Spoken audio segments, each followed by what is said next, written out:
Oh, I'm sorry, I almost didn't see you there. How are you?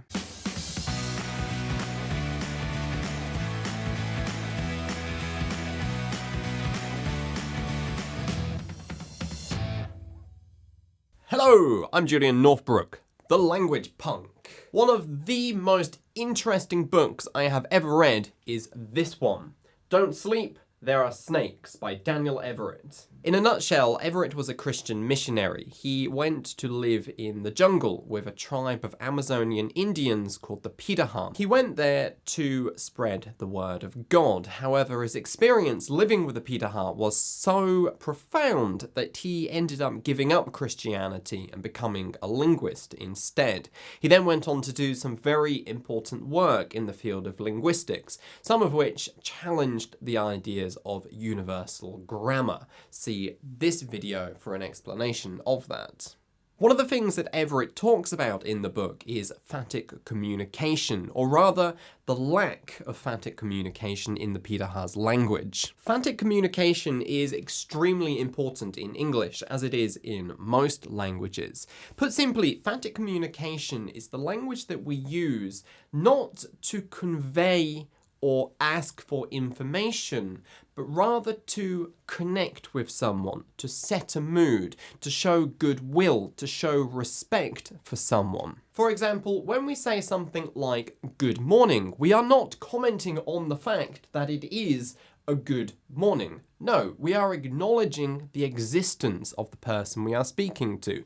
We are connecting with that person, starting a new day's relationship with that person, as it were. In the same way, when we say something like, how are you? How's it going? We are not asking after the person's health, or at least not most of the time anyway. Rather, this has much the same function as good morning. We are simply connecting with that person. Other examples of phatic communication are things like cheers, you're welcome, thank you, I'm sorry. All of these things are completely missing from the phatic's language. They simply don't do it. It's not a part of their culture to express these things. They don't have words for good morning, I'm sorry, how are you? Because it's simply not a part of their culture. It's simply not something which they do. The phatic language is an extreme case and a very rare one. Phatic communication is extremely important for most languages and cultures, English included. But the point is, when you are making small talk, and phatic communication is a kind of small talk, you have to consider whether the thing you are trying to say actually translates into that other language or not. Just like what I talked about yesterday, someone from, say, Japan asking someone from, for example, the United Kingdom, what's your blood type? It's an odd, surprising thing for Westerners because it's not something which we have in our culture.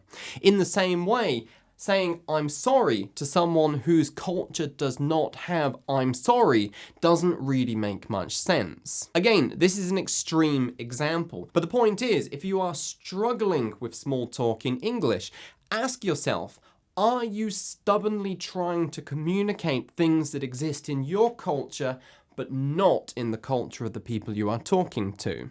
We're going to continue this conversation tomorrow because I've got some great examples and stories to share with you. But before then, remember, on the 27th of this month, that is January 2018, I will be doing the Small Talk Superhero Seminar here in Tokyo.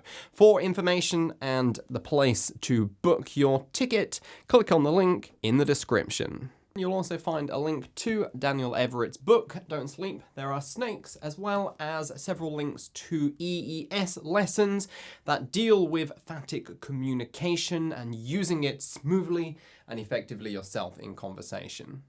And that, ladies and gentlemen, boys and girls, is it from me, Julian Northbrook, the language punk, for today. But before I go, over to you. Have you ever struggled with phatic communication? Tell us all about it in the comments. What happened? Why did you struggle? Tell us the story. Thank you and goodbye.